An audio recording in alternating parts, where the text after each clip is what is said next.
Hey guys, Luke here, and welcome back to episode 12 of Win 1 Take 1. Now in this episode, we're going to be taking on the State of Origin sides really, but before we do that, you can see on the screen right here, just showing that in the last episode we took on New Zealand and England, and we got 4 players I believe from New Zealand. I think I only showed 3, and if you saw right at the end, I did add Shaun Johnson, and he was one of the players that we actually got. I just didn't show him for whatever reason, and forgot about him, but 100% he was one of the players, and it's a left-footed Shaun Johnson, so I had to go ahead and change into a right-footed player. But in terms of, you might be thinking, where's Australia? Why would you play Australia? But I've decided Australia should be the boss level because, they're probably the best side in the whole game. So taking on New South Wales this game and then Queensland, and then we'll go from there. But I'm going to start off here. Sam Thaiday runs it back to Queenslander. So there's a few Queenslanders in this side. I think Inglis, Thaiday. Obviously, we've got a few New South Wales players for us as well. Ferguson here makes a great little run at New South Welshman, I should say. Matt Scott, another Queenslander, gets it to a New South Wales Josh Dugan. Takes it around Hayne, but Hayne pulls him down. That's what I find with this game. You can take it around the fullback, but players like Hayne, they'll always catch up to you. Trent Merrin throws the last cut-up pass here, and Shaun Johnson just uses his pace. He's got no allegiances to any of these sides, like New South Wales or Queensland, so just going to be doing business as usual. But Sam Thaiday congratulates him there. And then I think it was Shaun Johnson to convert his own goal here, so he just slots it straight over there. Adam Reynolds. Sorry, I should have said that.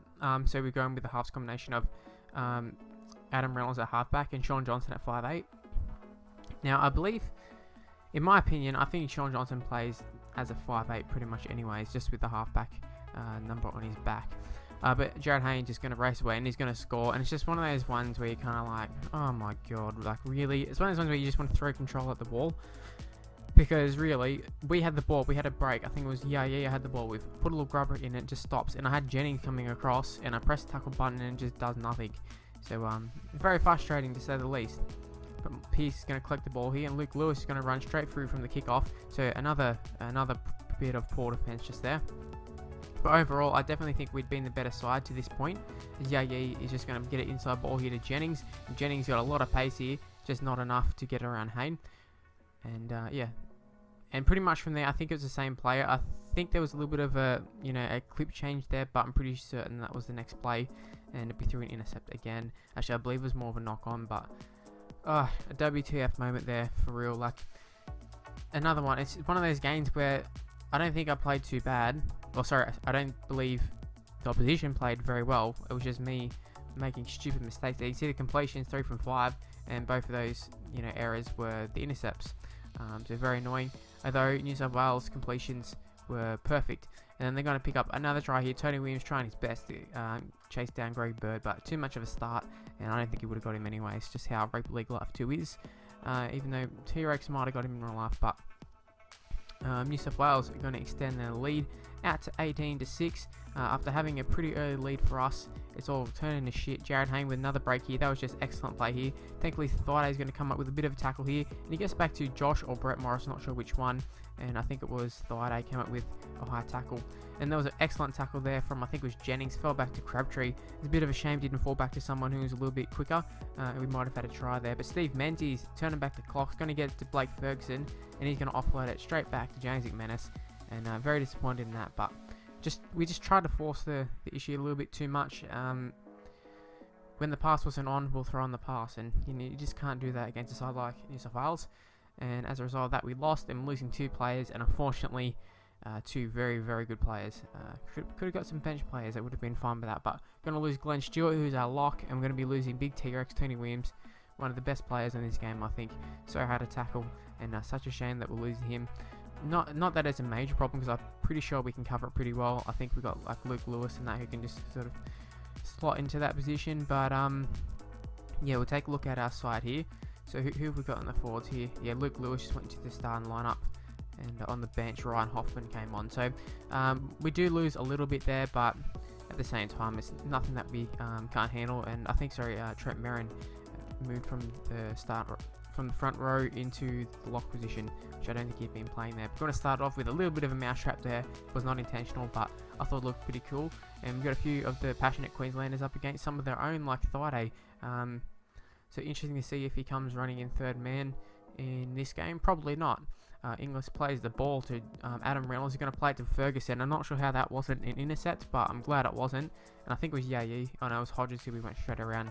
Unfortunately, didn't end up in a try there. But what a try this one is. Greg Inglis just rushes up. But I think what got us that result, it was brilliance from Inglis, but it was also the effort to dive around the legs. I'm not sure who it was. I can't remember. But whoever it was who was at marker and jumped out and did the dive around the legs, forcing McQueen to throw a shitty pass. Sean Johnson kicks the goal. I think that's the only goal Sean Johnson would kick, because for whatever reason, I suppose when it resets, when you put a new player in the squad, it resets everything. So I always have Dugan as the fullback with Inglis in the centres, but by default it moves Inglis into fullback and like Chris Lawrence in the centre, like stuff like that. So I have to change it every time. I must have just forgot to put Adam Reynolds as the goal kicker, even though he's a better goal kicker than Johnson. I'm not really sure what's going on there. Blake Ferguson down the right wing, as he does a lot of times, makes a lot of breaks for us. Fortunately, couldn't get the try for us, but you can see we're all over them. Time in possession, even the sets in hand, just a lot more. Adam Reynolds is going to get an offload there to Inglis, and then Inglis is going to find James Roby, the England hooker, and he's away. He just draws and passes with Ferguson, but that's a great tackle. I'm not sure who it was who made the tackle once again, but going to get it back out to Ferguson again, and I think it might have been Yayi, just barged straight over the top of him. Thankfully, our Yayi doesn't happen to him too often, that sort of stuff. And now we got Adam Reynolds slotting it from the sideline, and a 12-0 lead. And at this stage, I'm feeling very confident in terms of just going on with the game from here. Now Trent Merrin takes the line, brushes off one. Thurston's going to come along and get him, but he's going to find an offload to Adam Reynolds. So pretty nice play there. And then just a few minutes later, whatever, Anthony Watmo is going to have the ball stripped from him right here. So Gillett just takes it off him. Thankfully, Jennings got enough speed to just run through and get at least a little bit of contact on him, allowing Watmo to go and redeem himself and get it back. But then Justin Hodges got to make another great run here. Very good player, Justin Hodges, and even on this game. Moving on to 76th minute here, nearly at the end of the game. Just gonna take it to like a pretty big ending here, 12 to 4 with a kick to come. I think it was Yayi, or I don't know who it was who ended up scoring, but those bomb ones are sort of, I don't know how to catch the bombs, honestly. I know you press Y, but I don't really know how you time it or whatever. You should just try and let the computer do it. Thankfully though, the result didn't really, that try didn't really affect the result at all. All it did was get them on the board for a consolation try. So 12-61, I'm going to pick up 3 players, and what are 3 players we get? Although they all do play the same position. So let's take a look at the first one. Jonathan Thurston, arguably the best player in the world. So we've got 2 straight up superstars. We got Inglis and we got Thurston. Moving on to the second one, you could argue another superstar of the game, Cooper Cronk. What a pickup we got here. It's going to be quite hard to fit some of these playing the side because I want Sean Johnson, and yeah. And then the third player, Cherry Evans, another star halfback, another superstar of the game. I'm not really sure what I'm going to do. What I think will happen, we'll drop James Roby. Sorry, England fans, but need to fit some of these guys in, and we'll probably play Cronk and Cherry Evans as the hookers, and then Thurston will come in for Adam Reynolds. That's just my guess, but that's where I'm going to leave the episode. Hopefully you have enjoyed it. Hopefully you can drop a like, subscribe to the channel, do that sort of stuff, share with your friends. If you want to follow me on Twitter, it's at Mr. Luke on YT, and my Facebook page in the description below. I haven't linked it with my Twitter, so my Facebook page should be a bit more active.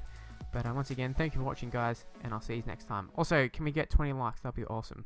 Bye.